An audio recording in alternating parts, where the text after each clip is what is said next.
Well, today I'm going to talk about something that an incident that didn't turn out too well.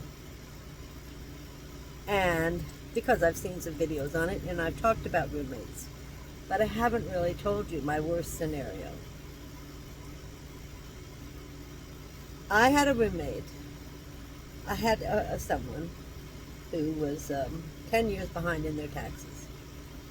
And they offered me, if I would do their taxes, 10 years worth, that I could stay for 3 years free in their house and have a room. And it was just for 3 years till I got my car paid off. I just wanted to pay my car off. But I agreed to buy food and groceries and share most of the groceries and stuff for 3 people.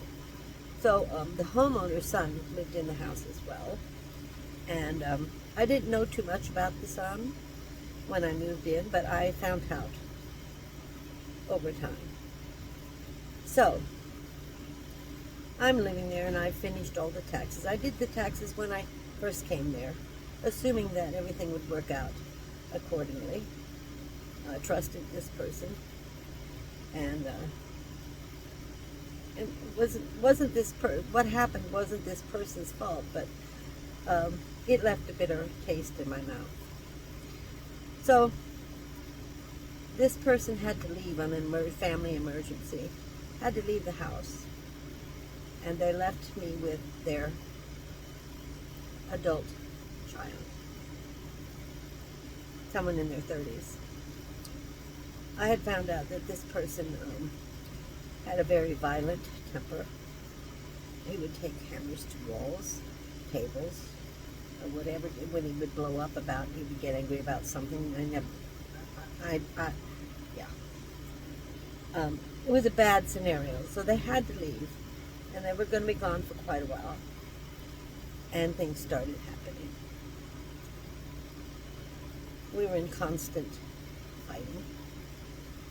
He was doing things her rules. She had rules, and I would try to make him follow her rules, and he wouldn't do it. And then when we'd bring it up to her for her to decide. She would always side with me, and he said she'll always side with me. Okay. So I came out to see my family. I'm not going to tell you which state this was from. And I was gone a couple of weeks, and this person went through all my stuff that I owned inside the garage and took tables and chairs and quite a bit of stuff. When I got back, all this was missing. I brought this up, and I did get the table and chairs back, but they stole every knife. They went through every tote, stole jewelry, they stole knives, every knife, every sharp knife, and I collected a lot of older knives that could be sharpened. So, for the kitchen. So, it got worse and worse, and one night I said I was going to call the cops because he was being so abusive. And he did this in front of others too. He partied, he'd bring all kinds of people, and they'd do drugs in the house. He partied all the time. And it'd be late at night, and I was scared to death. So I finally went to work. I worked every day. I came home one day, and all the doors had been taken off the hinges, and all the doors were gone to the bedrooms. So I couldn't lock my bedroom door. I had no door. I had no privacy.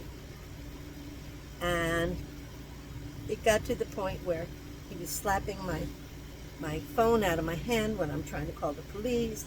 He threatened me with a knife that I couldn't, don't fall asleep because I'm going to kill you. I'm going to knife you to death. And then the next thing it was, I got a gun. I'm going to shoot you. I'm going to kill you. It was very, it was a very bad situation. I didn't move in with him. I moved in with someone else.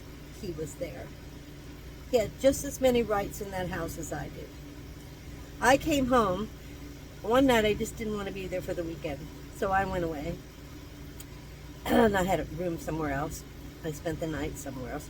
I came back to my street, couldn't get to my house. It's all blocked off. And I'm sitting there going, finally I said to one of the officers, I said, excuse me, but I live on this street. And he goes, well, which house do you live in? And I said, I live in such and such. I say, oh, you live there? Will you give us permission to go there? Because this is the house we've surrounded, and we are trying to arrest the person in that house. But we don't want to break the house down, the door down. And I gave him my key, and it was this boy, this young man. And they took him to jail. Well, guys, it was 10 times worse after that when he found out I had given them permission to enter the house and gave them a key to go in. And, yeah. So, I had to get out. And that happened just before he took all the doors off the hinges and put them away, wherever they went. I don't know where they went. I think he took them to a friend's or whatever, once he took all the doors off. That night, I had to leave. And I came back the next day, I got my stuff. I moved into a motel, hiding from him, and he was still looking for me. He said, I'm going to find you. So I quit my job. I couldn't give 2 weeks. I was living at a motel, trying to hide out. All my stuff's in the back of my truck. You know, I'm pretty obvious. It just got to be too much. And I was on the run with no money for gas. I don't know. I was waiting for my last paycheck. No money for gas. I'd only been there maybe a year, and I needed the 3 years. It was just a mess. It was a mess. So, the person who knew she was in the wrong, and she did apologize to me. She knew what he was doing to me, but she just allowed it. She didn't want to deal with it. And I called her and I said, I have no money for gas. I did pawn most of my jewelry on the way in pawn shops for gas money. She did send me quite a bit of gas money, which really she owed me. If she wasn't going to let me stay, if I wasn't going to get to stay in the house, I had done my part of the job. I'd saved her a lot of money, and she needed to do hers. So by sending me gas money, transferring it into my bank account, I could get home. But there were many times that I couldn't reach her, and I would run out of money, which was my fault. Sometimes I was foolish, even one time. But anyway, it was a bad experience. That's a really bad roommate experience for me. And I learned a lot. And don't think I'll ever do that again. But I've had roommates since then. And I have one right now. When we're not living in the house, but I can come and go. I have my own code. And she and I talk about it all the time. So I've had good experiences and bad, but that was my worst experience, and I've never told you about it.